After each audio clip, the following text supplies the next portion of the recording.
All praises to the Almighty for allowing us to convene on this lovely morning. Let us begin with a prayer. I'd like to invite Encik Hafiz Baharuddin to kindly lead us in the recitation of the dua.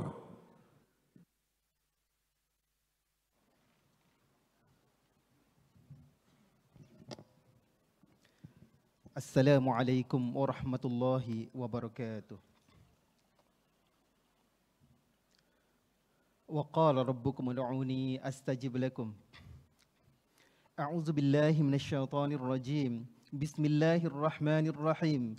الحمد لله رب العالمين والصلاة والسلام على أشرف المرسلين وعلى آله وأصحابه أجمعين.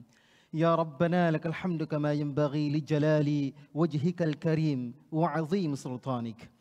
Allahumma ya Allah ya Rahim. Pada pagi yang barakah ini kami menadah tangan menzahirkan kesyukuran padamu ya Ilahi Rabbi.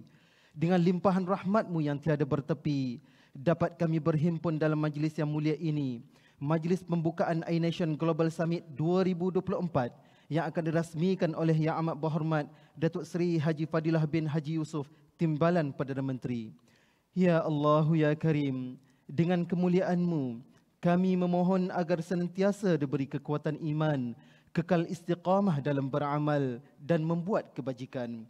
Menjadikan perjuangan Nabi sebagai nuri teladan dalam kehidupan, sentiasa berusaha melaksanakan kebaikan dan menjauhkan diri daripada segala tegahan Tuhan.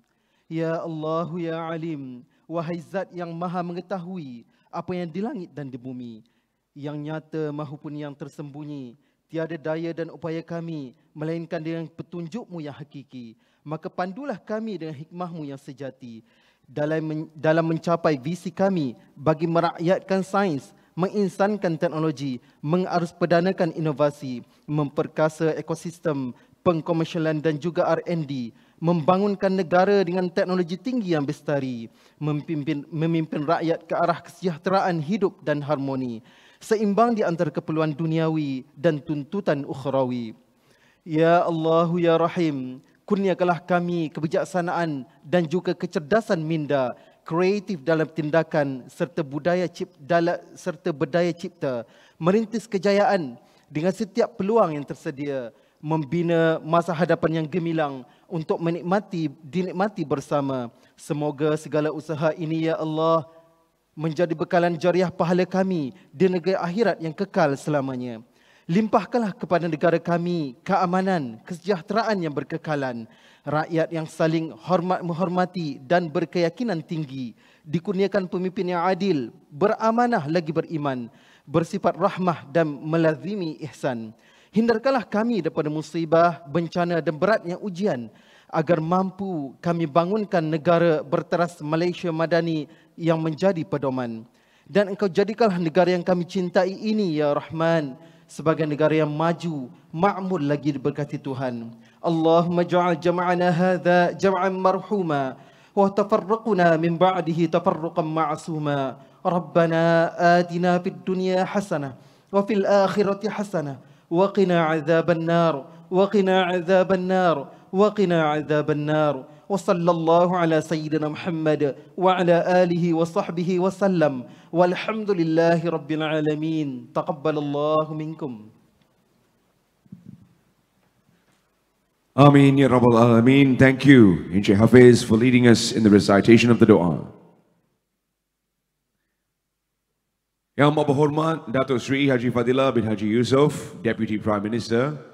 Yang Berhormat Tuan Chang Kang, Minister, Sains, Teknologi and Innovation. Yang Berhormat Datuk Haji Muhammad Yusof bin Abdal, Deputy Minister, Sains, Teknologi and Innovation. Yang berbahagia Datuk Teknologis Haji Dr. Aminuddin Hasim, Secretary General to the Ministry of Science, Technology and Innovation.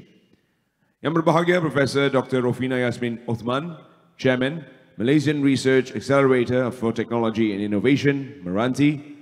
Yang berbahagia Datuk Wira Dr. Haji Rais Husin Haji Muhammad Arif, Chief Executive Officer of Meranti. Yang berbahagia Datuk Idham Nawawi, Chief Executive Officer Celcom Digi, members of the media, ladies and gentlemen. Assalamualaikum warahmatullahi wabarakatuh, salam sejahtera and salam Malaysia Madani. On behalf of the organizing committee, we extend our heartfelt gratitude to Yang Berhormat Datuk Seri Haji Fadillah bin Haji Yusof, Yang Berhormat Tuan Chang, Kang, and all our distinguished guests for gracing us with your presence today. This summit, the iNation Global Summit 2024, is a platform where innovation and collaboration come together in shaping Malaysia's future and fostering global partnerships.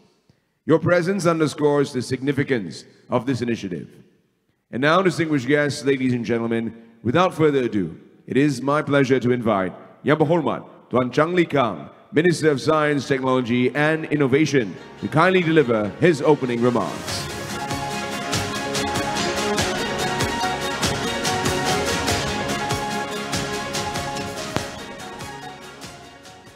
Thank you.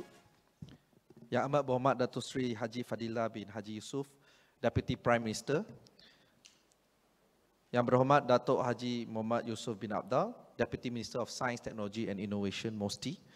Yang berbahagia Datuk Teknologis Haji Dr. Aminuddin Hashim, Secretary General of MOSTI. Yang berbahagia Profesor Dr. Rofina Yasmin, Chair for Meranti. Yang berbahagia Datuk Wira Dr. Haji Rais Husin, CEO of Meranti. Yang berbahagia Datuk Ihram Nawawi, CEO of Celcom DG. Members of the media, distinguished guests, ladies and gentlemen, Salam Sejahtera, Salam Malaysia Madani. It is an honor to welcome all of you to the iNation Global Summit 2024, an event that reflects our shared commitment to advancing innovation and technology for the betterment of Malaysia and the global community. This year's theme, Collaborate, Innovate, Elevate, advancing impactful innovation together, could not be more fitting. As we gather here today, it is a reminder that real progress happens when we work together across industries, sectors, and borders, creating innovations that truly make a difference and shape a better future for all.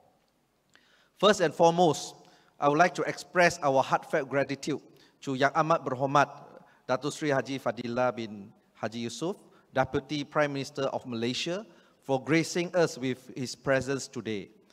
Thank you, sir, for showing your support and for making time to be here despite your busy schedule. I would also like to extend my sincere thanks to everyone who has made the effort to join us today. Your participation is what makes this event truly special. We are confident that the summit will offer valuable insights, opportunities for collaboration and inspiration for all. May each of you live here enriched and equipped to drive impactful innovation in your respective fields.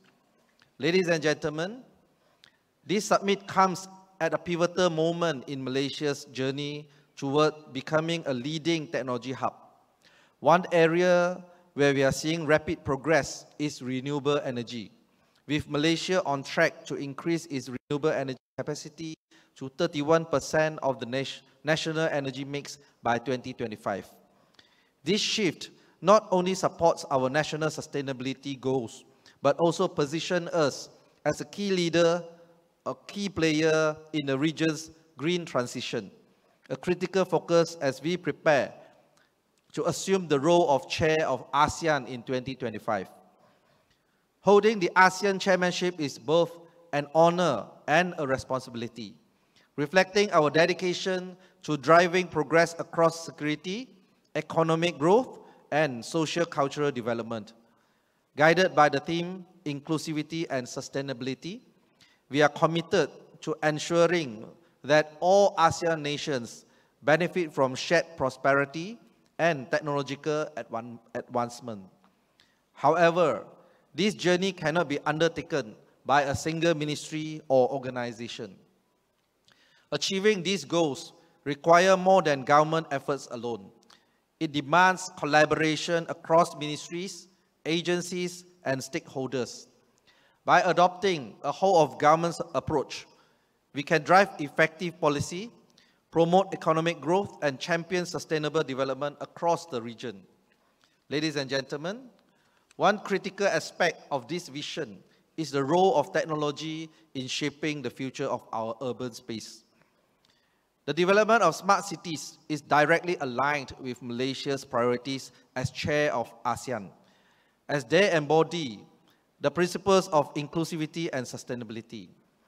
These cities will serve as models of how technology can be harnessed to create more livable, efficient, and resilient communities. Malaysia's Smart City Framework reflects this vision by promoting the use of AI, IoT, and digital solutions to address urban challenges. Through initiatives like the NTIS National Technology Innovation Sandbox, innovative companies such as Vector Labs Technologies are driving progress in smart cities and transportation via its innovative LoRa IoT network, addressing critical urban challenges and improving operational efficiency. Similarly, the recently launched PropTech Sandbox, in partnership with SP Setia, is fostering sustainable housing solutions that align with international frameworks such as the UN Sustainable Development Goals, SDG. Additionally, MOSTI, through the Industry Technology Innovation Center, ITIC, is driving smart city development by advancing AI, IoT, and geospatial technologies to enhance public safety, energy efficiency, and urban infrastructure. Collaborating with Mike and the Malaysia Smart City Alliance, ITIC reflects Malaysia's dedication to using cutting-edge technologies like AI, XR, and robotics to improve urban living. Ladies and gentlemen, it is truly a pleasure to be back for my second iNation Global Summit, now in its third year, and I'm reminded once again why this platform is so impactful. The iNation Global Summit 2024 brings together transformative innovation across sectors, sparks new ideas and collaborations that push boundaries. It is a reminder that innovation is not just about progress, it's about impact. This year's summit is especially exciting as alongside the main summit discussions, there will be several satellite events highlighting our advancement in several technology areas.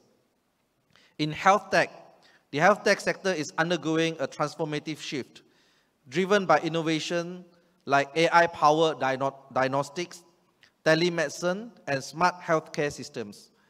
At the summit, health tech will showcase how these advancements are revolutionizing care delivery, making it more accessible and efficient, especially to those in underserved areas. One notable example is QMed Asia's AI-powered diagnostic tools, which aid in early disease detection, including cancer, particularly in rural and under-resourced regions. The rise of telemedicine platforms like Doctor On Call has bridged the healthcare gap, enabling remote consultations and real-time symptom monitoring, making healthcare more accessible for rural populations while alleviating pressure on healthcare system. Next, the Meranti Supercharger program is helping startups turn their concepts into real-world solutions. By providing tools, mentorship, and networks, it helps scale innovations and aligns with the Malaysia Startup Ecosystem Roadmap 2021 to 2030, which aims to create 5,000 startups by 2025. Ladies and gentlemen, as we look towards ASEAN 2025, the summit serves as a significant platform to bring together diverse sectors and stakeholders, driving collaborations and cross-border partnerships that will accelerate the region's technological progress. Hence, as we gather here today, I encourage all of you to engage in open dialogue, explore new solutions, and build partnerships that will shape the future of our economy. Collaboration is key, and through our collective efforts, I believe that we will continue to innovate, elevate, and transform. Let us seize this opportunity to work together, leveraging our shared expertise to turn ideas into impact for a brighter Malaysia and tomorrow. Thank Thank you. Thank you, Yang Berhormat Tuan Chang Kang, for your inspiring words and your continued leadership in driving innovation and sustainability.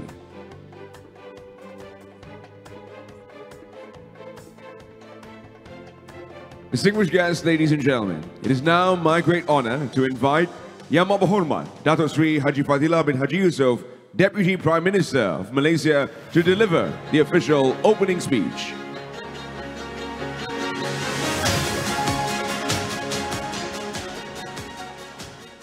Bismillahirrahmanirrahim. Assalamualaikum warahmatullahi wabarakatuh. Salam Malaysia Madani and a very good morning to all. Terima kasih sedang pengacara majlis. Yang berhormat Tuan Chang Kang, Minister of MOSTI. Yang berhormat Datuk Haji Muhammad Yusof bin Afdal, Deputy Minister of MOSTI. Yang bahagia Datuk Teknologi Haji Dr. Amiruddin Hasim, Secretary General. Yang bahagia Profesor Dr. Rafina Yasmin Osman, Chairman of Malaysia Research Accelerator for Technology and Innovation, Maranti. Yang bahagia Datuk Wira Dr. Haji Rais Hussein Haji Muhammad Arif, CEO of Malaysian Research Accelerator and Technology and Innovation, Maranti. Yang bahagia Datuk Idham Nawawi, CEO of Celcom Digi, members of media, distinguished guests, ladies and gentlemen. It is my honor to welcome all of you to the iNation Global Summit 2024, a premier platform uniting some of the brightest minds to tackle the pressing challenges of our time. So my heartfelt gratitude goes to the organizers, particularly MOSTI and Maranti, for their exceptional efforts in bringing the remarkable event to life. The theme of this year's summit, Collaborate, Innovate, Elevate, Advancing Impactful Innovation Together, perfectly encapsulates the essence of this gathering, a shared commitment to fostering collaborations, igniting creativity, and shaping a sustainable and innovative future. The iNation Global Summit 2024 is more than just a conference. It is a manifestation of our shared aspirations for a future built on innovation, sustainability, and inclusivity for local, regional, and global societies. By convening experts, leaders, and visionaries, this summit creates a powerful platform to exchange ideas, inspire actions, and craft solutions to address global challenges while uplifting our communities. This event also demonstrates Malaysia's aspiration to elevate its influence within ASEAN and globally, aligning our efforts with international frameworks such as the UN Sustainable Development Goals, or SDGs, and the ASEAN Agenda for 2025. The work we do here today will resonate far beyond these walls, setting the course for a brighter and more sustainable future. Distinguished guests, Malaysia is rapidly solidifying its position as a regional leader in technology and innovation, driven by strategic investments and a clear vision for sustainable development. Our efforts aim not just to address immediate challenges, but also to create long-term opportunities for economic growth and environmental stewardships. MOSTI has been a driving force in building a sustainable and resilient innovation ecosystem. Policies such as the National Policy on Science, Technology and Innovation, or DSTIN, the Malaysian Science, Technology, Innovation and Economic Development, or MySTIE framework, along with various technology roadmaps, empower local innovators and attract investments. These initiatives enhance Malaysia's technological standing and solidify its status as a global leader. To further catalyze the local startup ecosystem, my startup initiative was established under the Malaysia Startup Ecosystem Roadmap, or better known as SUPA, 2021 to 2030, spearheaded by MOSTI. This initiative has made significant strides, with total capital raised from 2019 to 2024 amounting to USD 1.43 billion across 453 deals. These efforts are reflected in Malaysia's improved ranking in the 2024 Global Innovation Index, or GII, after maintaining the 35th position for the 2 consecutive years. We have now advanced to 33rd among 133 countries. With continued focus, Malaysia aims to reach the 30th spot by 2025, as envisioned in the 12th Malaysia Plan. Malaysia's commitment to innovations extends beyond infrastructure. According to MDAC, the digital economy contributed 23.5% to the nation's GDP in 2023 and is on track to surpass the projected 25% contribution by 2025. With digital investments exceeding 70 billion ringgit in 2023, this growth underscores Malaysia's standing as a technology-driven economy. Renewable energy is another cornerstone of Malaysia's innovation journey. Through the National Energy Transition Roadmap, or NETA, we have set progressive targets. Number 1, increasing renewable energy capacity to 40% by 2035 and 70% by 2050. Number 2, expanding of renewable share of the total primary energy supply from 4% today to 23% by 2050. These initiatives are expected to contribute 220 billion ringgit to GDP by 2050 and create 310,000 new jobs, demonstrating how sustainability can drive economic prosperity. Ladies and gentlemen, as the Deputy Prime Minister and Minister of Energy Transition and Water Transformation, I am committed to steering Malaysia towards a sustainable and resilient future. This journey encompasses both our energy landscape and the management of our water resources.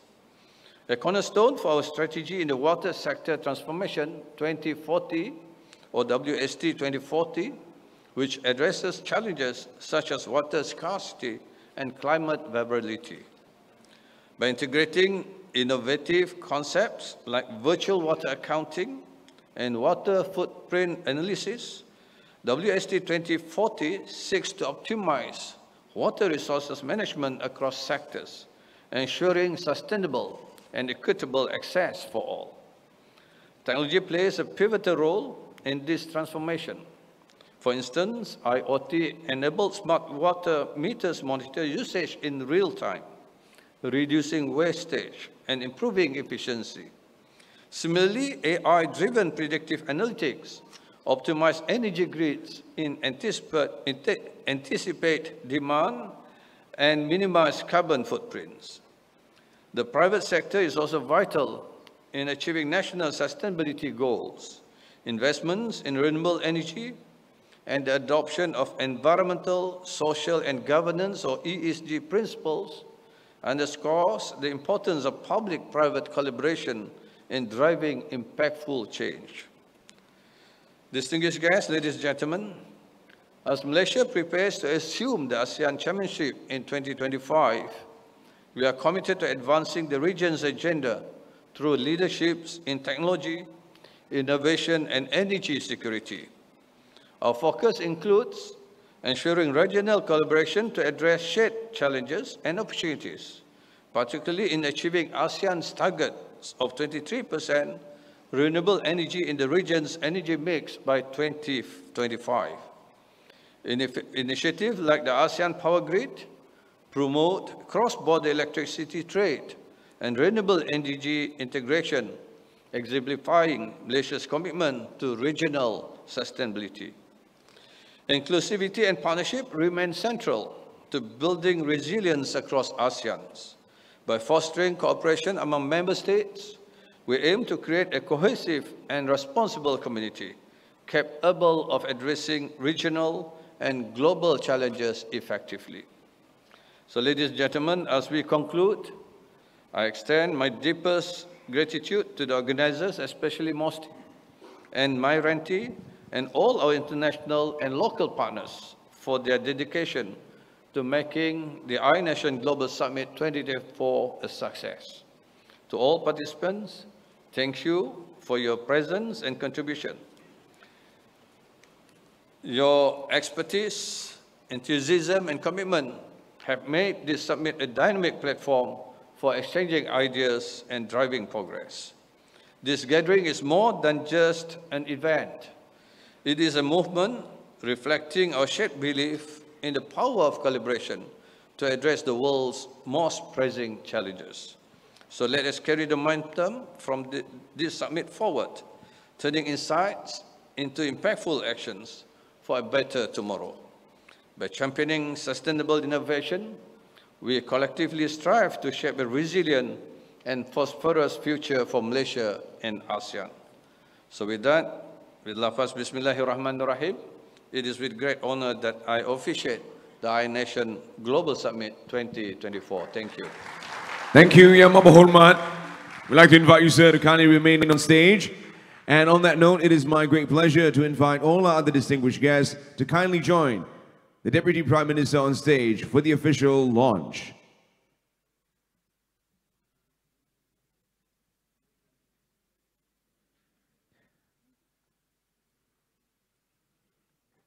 On that note, distinguished guests, ladies and gentlemen, I would like to now invite Yang Berhormat Tuan Chang Kang to kindly accompany Yang Berhormat Datuk Seri Haji Fadillah bin Haji Yusof to the holographic panel to ignite the launching ceremony.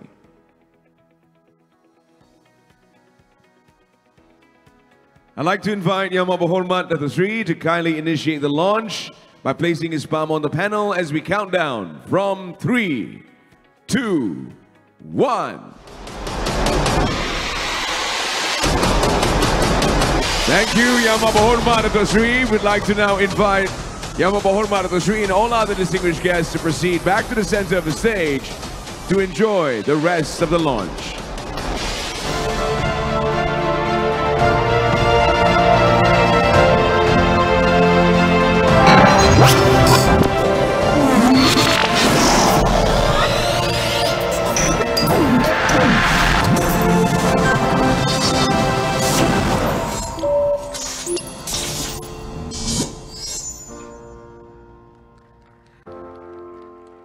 Ladies and gentlemen, with that, the iNation Global Summit 2024 is officially launched. Thank you, Yang Berhormat Datuk Seri, for officially launching the event. And this marks another exciting journey towards innovation, sustainability, and collaboration for brighter Malaysia. We now invite Yang Berhormat Datuk Seri and all other distinguished guests to kindly return to their seats after recording this quick group photograph. Thank you, members of the media. Please kindly allow our distinguished guests to return to their seats as we get set for the next part of the event.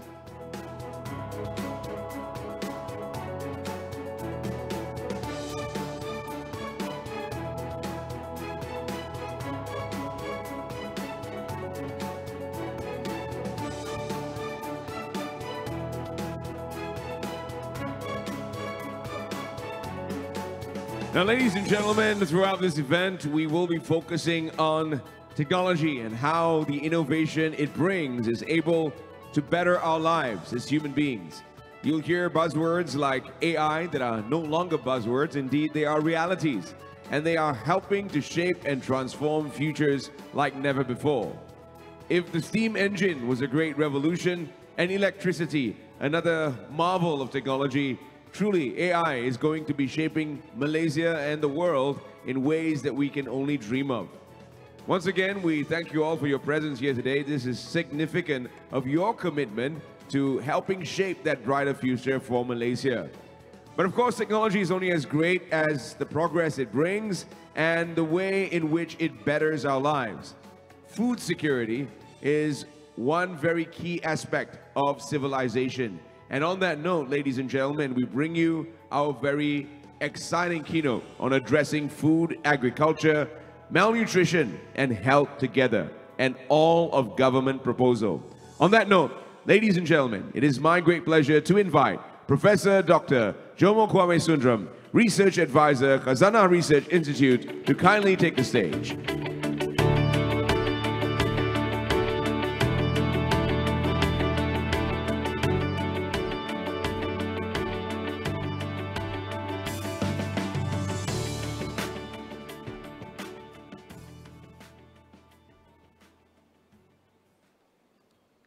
Dignitaries, ladies and gentlemen, friends all. First, I'd like to thank the organizers for kindly inviting me to be with you, and I want to wish you Salam Alaikum. This old greeting, Arabic greeting, is something to be taken very, very seriously in our times. Unfortunately, we are living in very, very dangerous times where we have people who are quite willing to deploy high-tech weaponry, ostensibly for their own needs. This is a situation which we need to address, and I think it's important for us to recognize how difficult our challenges are. Allow me now to address you on what I hope may be a very simple innovation, which requires us to begin to think very seriously about the population which we have, and how an approach which might be useful especially for the Deputy Prime Minister as well as the Minister. We live in very troubled times, as I mentioned earlier, but we have a serious problem of malnutrition in this country. And that malnutrition begins with children. 1 in 3 students in schools are overweight or obese. 1 in 10 children are wasted, underweight for their height. 1 in 10 students are stunted. They're too short for their age. Now, if we think about it much more seriously, we will find that there are very, very many micronutrient deficiencies among Malaysian children. These micronutrient deficiencies are very, very serious, but unfortunately not well addressed either by the health system or by the education system. And so we find as a consequence that nutrient intakes, especially what are called micronutrients, as well as which include vitamins as well as minerals, are a serious problem in this country. It's not because this country is poor. It's because of various things which have affected our consumption habits. So it's important for us to begin to think about this and what can be done in relation to that. Now, many of you may not realize that about half of Malaysians are actually anemic. Anemia basically refers to lack of iron in their consumption, and it's important for us to recognize that the recent scientific evidence suggests that the distinction between nature and nurture, which we often make about people growing up and so on and so forth, is now so serious that nurture transforms nature. So as a consequence of that, anemic mothers, and women are more likely to be anemic than men because of the iron needs for menses. And as a consequence of that, we find that a great number of women are compromised. They are anemic. And this affects the ability to reproduce and also what happens in reproduction. So recent research suggests that the children of anemic mothers in turn have a number of deficiencies which compromise their ability to be mothers in a wholesome way in future. So we need to begin to think of this as an intergenerational problem, which is very poorly addressed because there's no money to be made in this. So the usual approach which many of us from the middle class adopt is to take vitamin supplements, to take mineral supplements, etc., etc. But this is often beyond the reach of most people in Malaysia, partly because they are not fully aware, but partly because of the circumstances in which they find themselves. So it's important for us to begin to address these questions.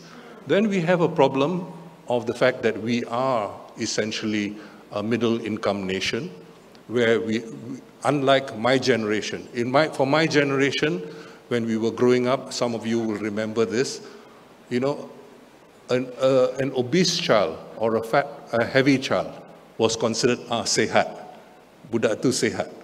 You know, this is something you find in almost all cultures, in Malay culture, in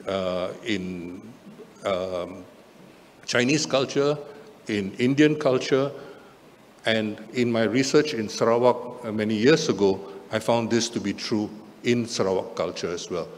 Not that they wanted their children to be obese, and many of them didn't become obese because they played around and so on and so forth, but this was a very widespread and common condition. So we are now number 2 in Asia Pacific, number 2 to Brunei in terms of overweight and obesity among children. These are things which we shouldn't be proud of, and we need to address these problems in much more effective ways. Recently, a few months ago, an old school friend of mine, Dr. Khalid Kadir, passed away. He had started a campaign against diabetes in the early 1980s. And when I went to see him, many people knew that he was going to pass before long. I said to him, you know, Khalid, you started this campaign against diabetes in the 1980s. Before I could complete my comments, he interrupted me and he said, Jomo, I failed miserably. And why did he say that? He elaborated that when he was starting the campaign against diabetes, the proportion of Malaysians who were diabetic, and it's mainly type 1 diabetes, inherited diabetes, was about 8%. At the time we were speaking, the proportion had gone up by more than 3 times to about 26%. And the number is projected to go up to over 30%. And most of the people who are suffering from diabetes today are suffering from type 2 diabetes. When I was growing up, it was often said that Chinese didn't take sugar and they were less prone to diabetes because of that. Well, today, young Chinese children are taking a great deal of bubble tea and all these other innovations, which are commercially attractive, but basically are causing a huge number of problems. And these problems are transmitted to their younger siblings as well. And what we find in schools and so on is a huge problem. So what we need to do is to try to address some of these problems together. And I would like to put to you that there is an opportunity for the government to address 5 different issues. The question of child hunger and child safety can be overcome. The question of malnutrition. So to be fair, the question of child hunger is very rare in this country. Okay? There are people who are hungry, but they tend to be the exception. And there are often people we prefer not to look at. The children of, for example, illegal workers who are in this country. And it's not a small number. I still remember, I think it was Richard Ryott, when he was Minister of Human Resources 10 years ago. He commissioned some of the CEOs of the telcos, and he asked them to estimate the number of foreigners who are working in this country. Some of you might remember this. And the estimate was 6.7 million foreigners who were working in this country. The official number of foreign workers at that time was, I think, slightly over 2 million, 2.2 if I'm not mistaken. So contrast the numbers, okay? Official figure, the estimate by the telcos was 6.7 minus 2.2, 2 million. So the result, 2.2, so the result is 4.5 undocumented workers in this country. 4.5. Consider that the total labor force at that time was 15 million. Okay? So when you consider so you add another 4.5 million, but all our statistics, official statistics, will pretend that they're not here. So the result is that our growth numbers look very good on a per capita basis. Our income numbers look much better on a per capita basis, but we are kidding ourselves. We have to recognize what the reality of Malaysia is. So we are often denying this. Now you look around you and you look at various sectors. There's almost agriculture is dominated by foreign workers, most of whom are illegal. Construction is now increasingly legalized, but still dominated by foreign workers. And a whole range of even services. You go out and have some food in any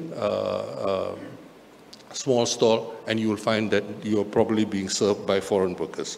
So I think we have a situation where we are not really addressing the problems which we have in our country. And we also need, as I want to come to this quickly, we need to address the problem of malnutrition. Malnutrition is not just undernourishment. Undernourishment in the sense of not having enough macronutrients, such as carbohydrates and protein. Okay? We also need to think about the micronutrients. I mentioned vitamins, minerals, as well as trace elements. We need to think about those things very, very seriously. But our diet is becoming increasingly unfavorable towards getting our micronutrient needs through our ordinary diet. It is very difficult, for example, nowadays, if you're living in an urban area, to get ulam, fresh vegetables. It is a luxury to be able to get ulam. You have all kinds of other problems. You look at the preferred banana of choice. Professor Yasmin knows more about this than I do. The preferred banana of choice has a less of potassium and other nutrient contents. Okay? Look at the betik, the papaya. The preferred papaya now is the skaki, 1 foot long papaya. Because it's easier to pack, you can make more money by selling and exporting papaya.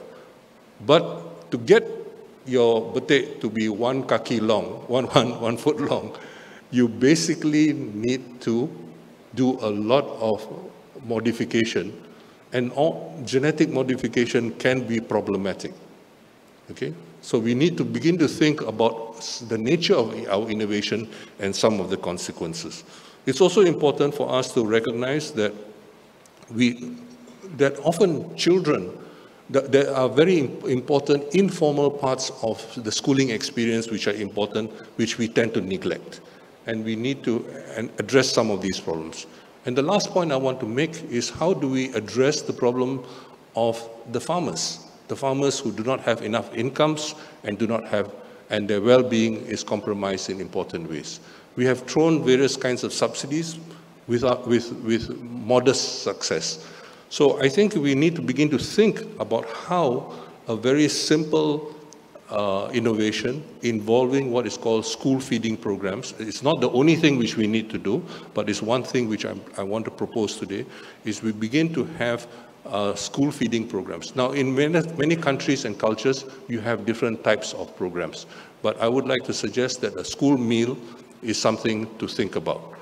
Now, the effects of school feeding on educational outcomes, particularly on the child's cognitive abilities, has been well demonstrated.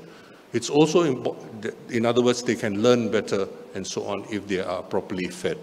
And it also enhances. We do not have a situation where you need to induce children to come to school, but we often find that children, especially from the poorest families, are keen to come to school, especially when there is access to a school feeding program. But it shouldn't be just for the poorest children.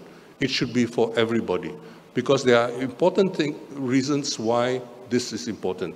We find, for example, that many children do not feel ashamed, okay, to put up their hands and say, I want to be part of the school feeding program. Because immediately it's a humiliating experience to undergo. When I was doing this research for this about almost a decade ago, around the time the first Pakatan Harapan government came in, at that time I was discussing it with a number of people, and we found, I asked various colleagues, and it's not a randomized survey, okay, but basically I found that a lot of people who basically didn't have adequate nutrition at home, but also didn't want to be stigmatized, socially stigmatized by signing up for the school feeding program.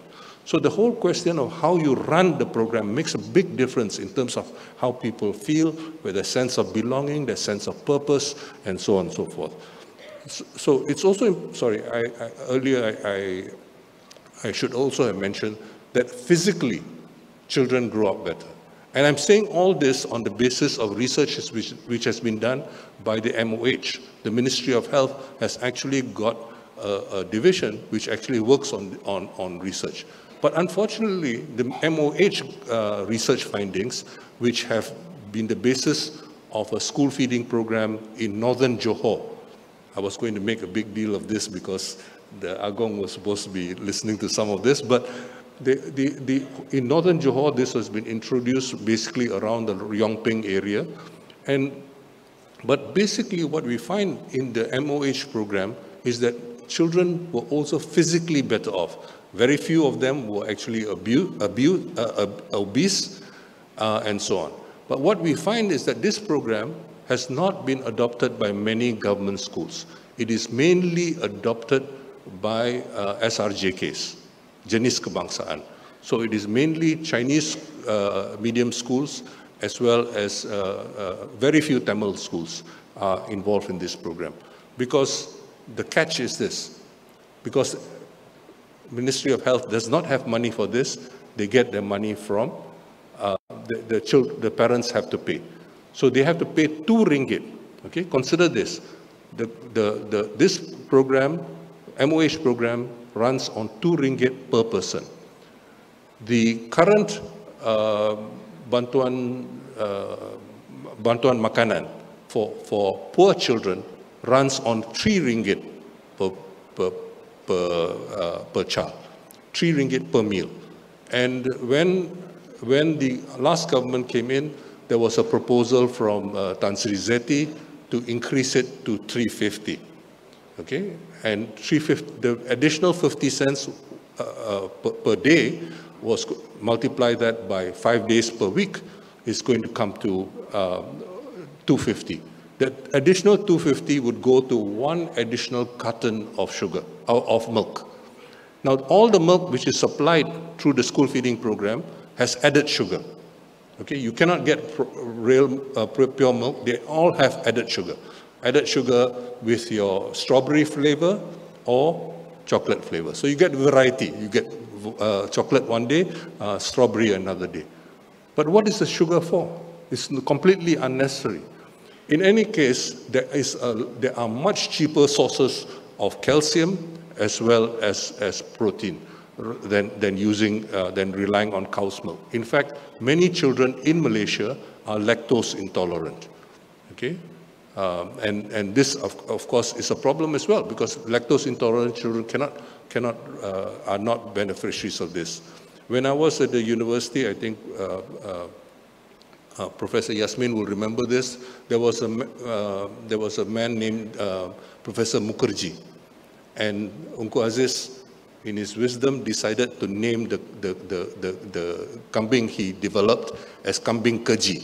Okay, so kambing keji ate oil palm waste, and that oil palm waste was was actually quite nutritious. You might not realize it, but because the parts of the plant basically are transmitting a lot of nutrients, plant nutrients, and plant nutrients soil nutrients become part of the plant nutrients in turn become part of the human nutrients. So we need to begin to think about how this whole issue in an integrated fashion.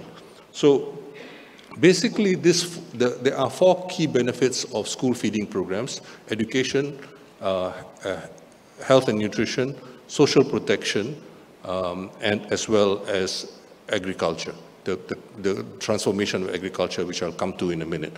So basically it would involve minimally it would involve 3 ministries, okay? Ministry of Education, Ministry of Health, and Ministry of Agriculture.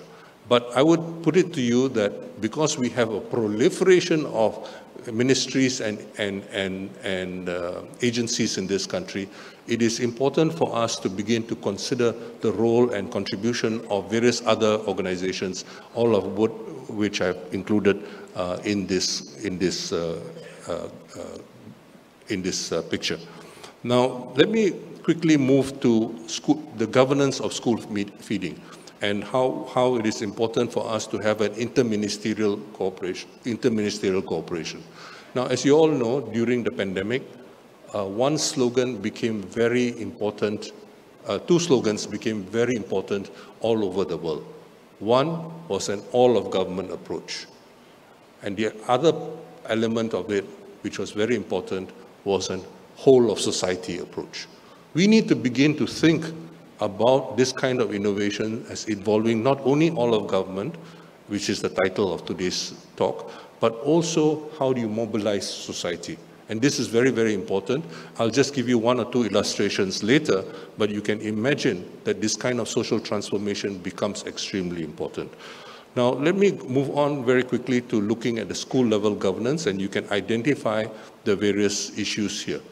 Now, currently, as I mentioned, food supplies here are largely controlled by one transnational corporation. As my Standard 1 classmate was the chairman of the transnational corporation, it shall remain unmentioned, but I think you can all guess which one it is. And then you need to have monitoring of food preparation. And here I think this is one area where you mobilize parents. Parents will have an interest in their children's welfare, and so your PIBG and so on becomes quite important in terms of ensuring the hygiene, the safety, not only of the food supplies, but also of the preparation of the food. So now, in some areas, rural areas, it might not be worthwhile or economic to have separate kitchens for every school. It might be more worthwhile to have a central kitchen. So here is something where we can learn from how restaurants, for example, restaurant chains have innovated, and where we can learn from that kind of innovation. So this might be relevant, especially in relatively in rural areas. But at the same time, I think it's very important for us to recognize that in areas where it is too remote, it might not make sense to have separate kitchens. It might make more sense to have the kitchens to some extent in situ. So basically, what we also need to address is not only what is available through the school feeding program, but also what are the other areas, what else is available in terms of food. And we need to recognize that there are school canteens, and there's a great deal of food, which is basically what Malaysians would refer to as junk food. Okay, and this is usually sold. There are increasing controls, but not enough in terms of what is available in these things. So this is part of the reason why we have these high levels of obesity, etc., etc. So here I want to draw your attention to the Rancangan Makanan Tambahan, which is the government Ministry of Education program, and then next to that is the MOH program, okay? And what we find is that the results from the MOH program, although cheaper, are actually producing better results, both in terms of the cognitive development of the children, as well as the physical development of the children. So what we need to do is also address the problem of unhealthy foods and drinks. In fact, many of the drinks which are available are really quite unnecessary for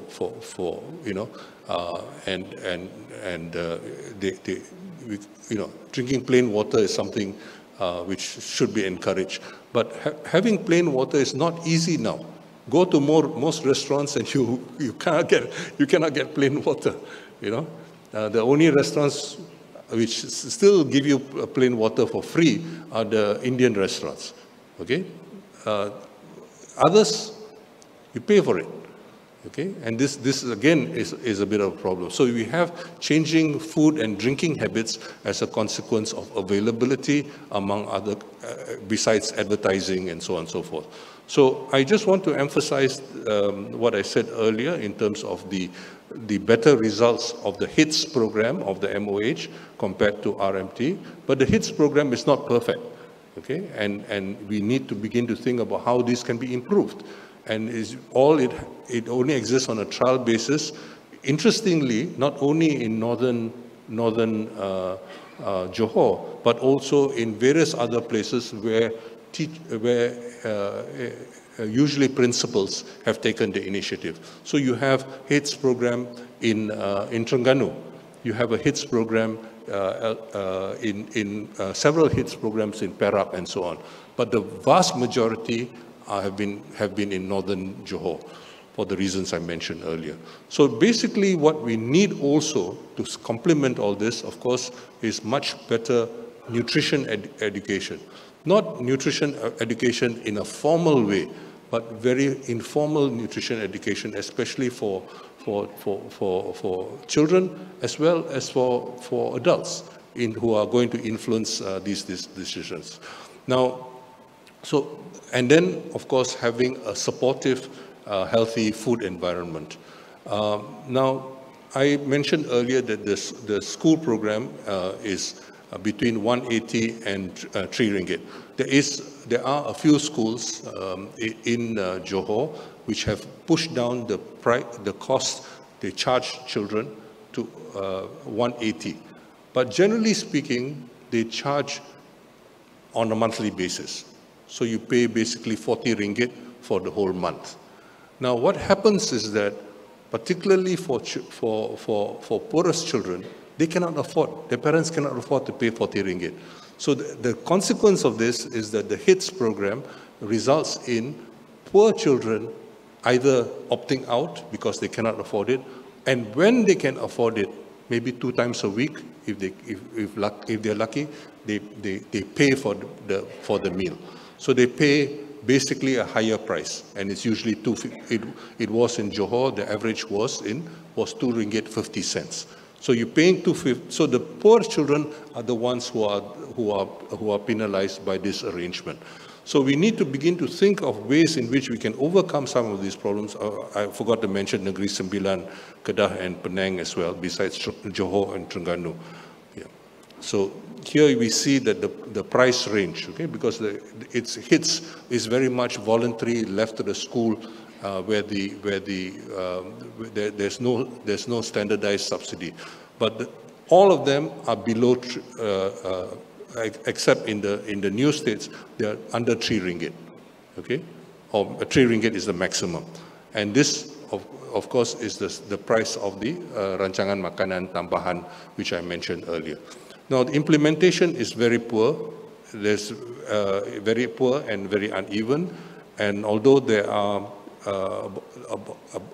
about 60 schools in 11 states, but we find that and there is some innovation in Sarawak and so on, but these are all really quite exceptional.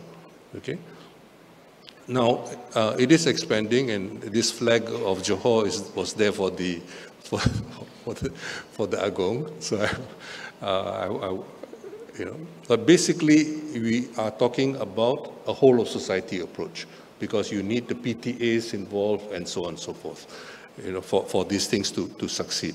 And I'm speaking of this not simply out of thin air, because I was my boss in Brazil, when I was working in Rome, was Brazilian. And there he had led in Brazil a campaign called Fome Zero, which basically means zero hunger, abolishing, what do you call it, hunger in Brazil. Of which this school feeding program was a crucial part. Let me try to move a little bit faster because I'm running out of time. The impact of school nutrition program on children is very, very good. I've identified 5 here, but if you look at the literature, it is much more extensive. And I just want to draw your attention to something which I'll emphasize later, and that is that the introduction of this program is over a century ago, okay, in Japan, okay. So today, as you know, Japanese live longer than anybody else, and part of the reason, of course, is how Japanese eat, okay. So the benefits are actually very, very widespread. Okay, and we can see that over a century, this is still the case until today in Japan. Now, here are some pictures from a school lunch program in Japan, and you can see that every child in the school is involved. So a standard 3 child or a standard 4 child will help a standard 1 child. Basically tell him, wash your hands first before you eat, what utensils to take, and so on and so forth. And then the older children take on more responsibilities. So you develop a sense of community in the school, which is very, very important, I think, if we are going to transform the character of the schooling experience to something which is much more, much better for people. Now, unfortunately, in Japan, this is the kind of waste you get. And we need to begin to think of ways in which we can reduce the amount of plastic in our lives. It is not with any pride that I read in the newspapers, and I'm sure many of you read, that Malaysia has one of the highest levels of consumption of microplastics in the world. Okay? And this can be traced back slightly over a decade ago. The Prime Minister at that time wanted to develop Malaysia as basically for plastic recycling. Almost 200 licenses were given for so-called plastic recycling. Unfortunately, more than 85% of that plastic cannot be recycled. So what happens? All that is dumped into landfills in Malaysia. So this is something which is actively happening. The licenses are still there. Over almost 200 companies are continuing to do this kind of thing. And we shut one eye because, most of us don't live near landfills. We are quite unaware of it. But we need to begin to think about the consequences for our own consumption and so on. So I think it's very important for us to begin to recognize that we really need to innovate in very modest ways. But the way we live our lives makes the whole question of sustainability, which the Deputy Prime Minister emphasized earlier. What does it mean to try to achieve the Sustainable Development Goals? What do we mean? How can we innovate in ways which we can overcome some of these problems where we are, in a sense, poisoning ourselves? So the school feeding program benefits I've already belabored. I don't want to overdo it. And I want to emphasize how important this is.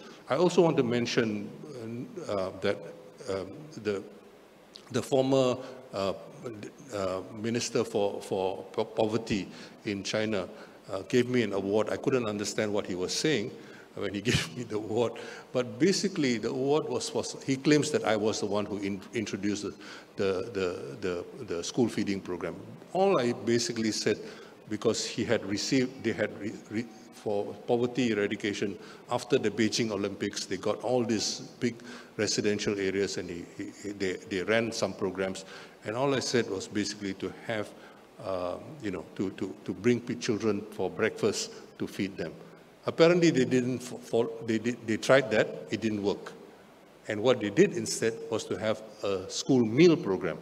So you basically expect that the children will come to school with a little bit in their stomach from home, and then they will stay in school until it's time to go home. Whereas the children if you gave them breakfast, many of the children in the poor areas were leaving the school after having breakfast and going home to help out their parents. So you need to adjust. You can't just mechanically do something like this. So this has worked in many countries in the world, even in India, which is again a much poorer country than us. You have many of these things. So I think we need to begin to recognize that there are many benefits to be had from innovating. I didn't talk very much about the agricultural benefits, but we really need to put much more emphasis on not only on having enough rice, which has been the traditional emphasis of agricultural policy, but have much more emphasis on producing what is nutritious and important. And in this regard, I think the production of much more vegetables becomes very important. And so we need to redirect our incentives away from rice to vegetables. Now, this year happens to be a year of a lot of rain because of La Nina and so on and so forth. But we also know that before the pandemic, in the 5 years before the pandemic, 2 planting seasons had to be cancelled in Muda. There was just not enough water. Okay, so we need to begin to think about how do we overcome these problems. If we switch to vegetable farming, for example, would we be able to better serve the interests of our population and also of the farmers involved?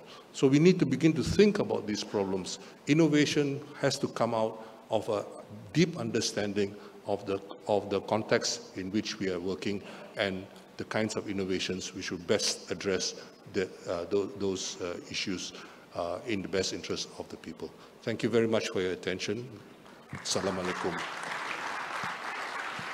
Thank you, Prof. Jomo, for the inspiring keynote. And it's clear that only collaboration will help us hit some of those goals and help produce better and more healthy individuals here in Malaysia. Thank you so much for the wake-up call and the reminders throughout the presentation. Ladies and gentlemen, just a gentle reminder, kindly take a couple of minutes out of your time to fill this survey form. Using the QR on screen, your feedback's invaluable in helping us improve and prepare better events for you in the future.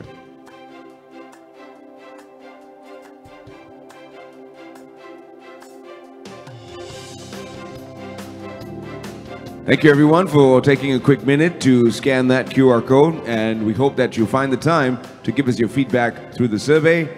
I would now like to invite everyone to join us for a group photograph. I'd like to invite our distinguished guest of honor, Yang Maha Datuk Seri, to kindly join us for this photograph, as I invite members of the media and our official photography crew to kindly take center stage.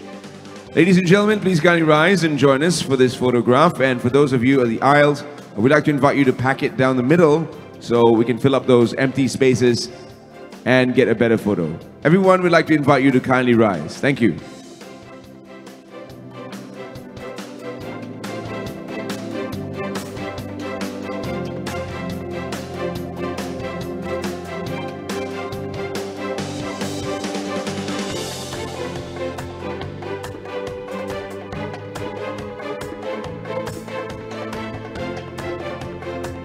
For another photo, I'd like to invite the Right Honourable Deputy Prime Minister and all our distinguished guests to also rise as we encapsulate the whole hall. So cameras, if you're ready, let's have one with a thumbs up.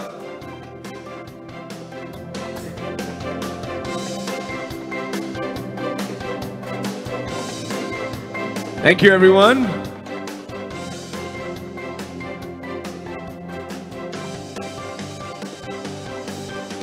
And on that note, we thank Yang Maha Berhormat Datuk Seri Haji Fadillah bin Haji Yusof, Deputy Prime Minister, for gracing our event. We'd like to invite Yang Maha Berhormat to kindly be accompanied on the exhibition tour at the Innovation Arena. Please join me, ladies and gentlemen, in thanking the Deputy Prime Minister of Malaysia for his time here with us with a round of applause. Let's give Yang Maha Berhormat a big round of applause. Thank you, sir, for your time here with us. And we also thank all our other distinguished guests. And for the rest of the attendees, we're delighted to invite you, ladies and gentlemen, to also join us for the exhibition. And we also have lunch, which will be served at Nexus 3.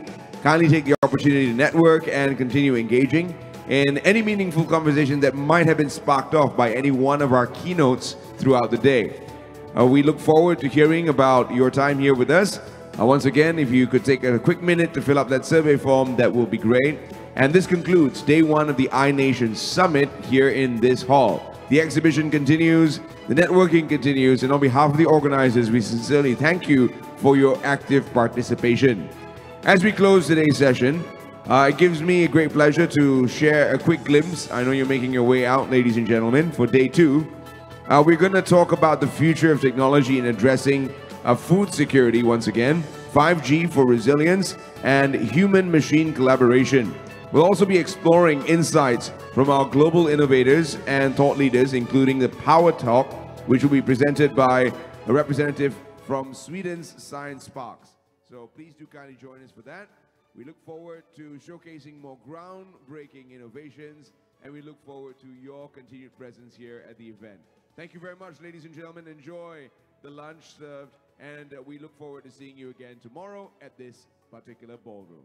Have a great day ahead.